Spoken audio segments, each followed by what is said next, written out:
कैसे पता चलेगा कि हार्ट का पेशेंट है? How to know he is a heart patient? Very simple. जब आप चलते हैं थकान महसूस करते हैं, जब आप चलते हैं तो एंजाइना पेन होता है यहाँ पे, जब आप सामान उठाते हैं सीढ़ियों पे चढ़ते हैं तो आपको फिर पेन होता है, ठीक है ना, अनईजीनेस लगता है, यानी कि आपकी हार्ट उतना साथ नहीं दे रही है। ये हो गई हार्ट की प्रॉब्लम। अब जैसे कि सबसे पहला क्वेश्चन मैंने पढ़ा था कि कोई दिक्कत है तो डॉक्टर के पास जाएंगे, तभी तो जाएंगे ना।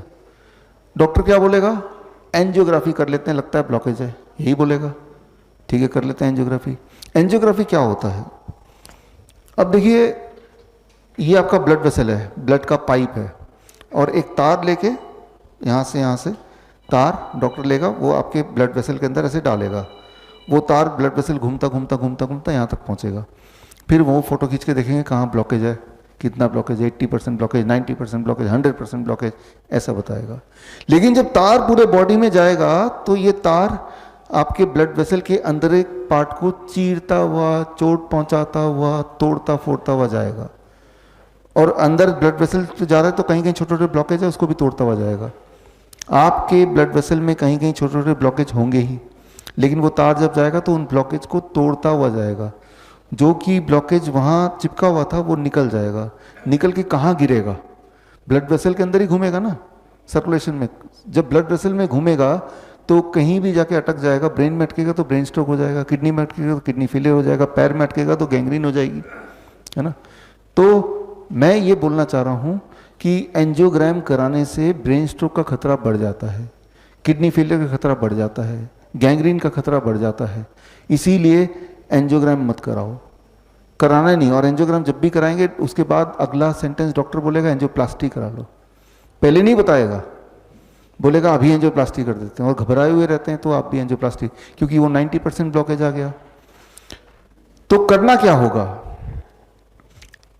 ये बात समझना होगा कि जब भी आपके बॉडी में ब्लॉकेज बनता है तो ब्लड का सप्लाई वहां पे रुकने लगता है। सप्लाई रुक जाएगा तो क्या होगा? जो सेल्स हैं जिनको वो ब्लड मिलने वाला था दे विल स्टार्ट डाइंग। वो हार्ट के सेल अगर मरेंगे तो उसे हार्ट अटैक बोलेंगे, किडनी के सेल मरेंगे तो किडनी फेलियर बोलेंगे, राइट। इस तरह से अलग अलग बीमारियां बनती हैं कारण से में कि वहां पे सप्लाई नहीं पहुंच पा रही है। लेकिन बहुत ही इंटरेस्टिंग बात, जिस प्रकार आपके कार में एक 5वीं व्हील होती है स्टेपनी, और कभी अगर एक पहिया पंचर हो जाता तो आप क्या करते हैं? वो 5वां वाले को फिट कर देते हैं ताकि गाड़ी आगे बढ़ जाए।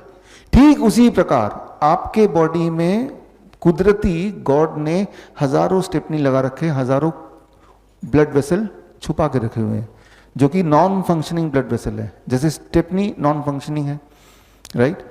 तो लेकिन जब भी कभी किसी की ब्लॉकेज होती है तो बॉडी क्या करता है? वो नॉन फंक्शनिंग स्टेपनी को खोल देता है, जिसे मेडिकली बोलते हैं कोलेट्रल आर्टरीज। कोलेट्रल आर्टरी खुल जाएगा तो जो ब्लॉकेज, जहां पे वो ब्लॉकेज वहीं रहेगा, लेकिन ब्लड नए वाले आर्टरी से वहां पहुंच जाएगा। तो सारा खेल क्या है कि कोलेट्रल आर्टरी खुल जाए। कोलेट्रल आर्टरी कैसे खुलेगा? वही time as medicine, food as medicine and 0 volt medicine. कितना टाइम लगेगा? 1 महीना लगेगा, हर दिन थोड़ा थोड़ा खुलेगा। कैसे पता चलेगा कि खुल गया है? कैसे पता चला था कि आपको हार्ट की प्रॉब्लम थी या है? कैसे पता चला था? जब भी चल रहे थे सांसें फूल रही हैं। आपके उम्र के लोगों के कंपैरिजन में आप ज्यादा थक जाते हैं, आपको चेस्ट पेन होने लगता है, भारी सामान उठाते तो तब अनईजीनेस फील होता है। 1 महीने बाद आप देखेंगे वो सब गायब हो गया। इसका मतलब यह है कि बॉडी ने नया कोलेट्रल आर्टरी खोल दिया है ना। अब जो कोलेट्रल आर्टरीज हैं वो सिर्फ हार्ट में नहीं है, वो किडनी में भी है, लंग में भी है, हर ऑर्गन में है। लेकिन जब आप ये तीनों मेडिसिन लेंगे जो आप ले रहे हैं, time as medicine, food as medicine, 0 volt, तो पूरे बॉडी के कोलेट्रल आर्टरीज साथ साथ ही खुलते जा रहे हैं। तो इस तरह से जो कोलेट्रल आर्टरीज एंजियोग्राम करते वक्त दिखते भी हैं, लेकिन डॉक्टर नहीं बताएगा कि आपका कोलेट्रल आर्टरी खुला हुआ है। डॉक्टर ये बताएगा कि आपके तो तीनों आर्टरी ब्लॉक्ड हैं। अगर तीनों आर्टरी 100% ब्लॉक्ड हैं तो इंसान जिंदा कैसे है? अक्सर आप देखेंगे कि ऐसे लोग मिल जाएंगे जिनको डॉक्टर ने बोला है कि आपके तीनों मेन आर्टरीज बंद हो गए 100%, लेकिन वो तो जिंदा है, क्योंकि उसके बॉडी ने कोलेट्रल आर्टरी को खोल दिया है। इसीलिए जब किसी को हार्ट अटैक होता है वो मरता नहीं है अक्सर। क्यों नहीं मरता है? क्योंकि बॉडी ने नए आर्टरी खोल दिए हैं, इसलिए इसे कहते हैं कोलेट्रल आर्टरीज। तो कोलेट्रल आर्टरी को पहले ही खोल दो। कैसे खोलना है? वही 3 medicine, time, food and 0 volt. Collateral artery खुल गए। यानी कि हार्ट की समस्या खत्म। समस्या खत्म कैसे पता चलेगा? I repeat, symptom will vanish. तो सिम्टम पे जोर रखिए।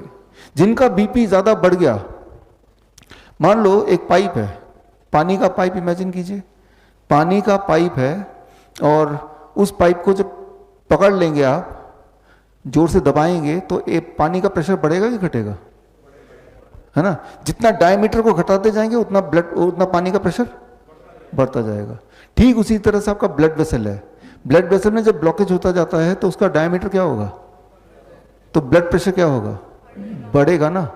लेकिन जब नए आर्टरी खुल जाएंगे तो ब्लड नए रास्ते से पास होगा तो ब्लड प्रेशर घट जाएगा।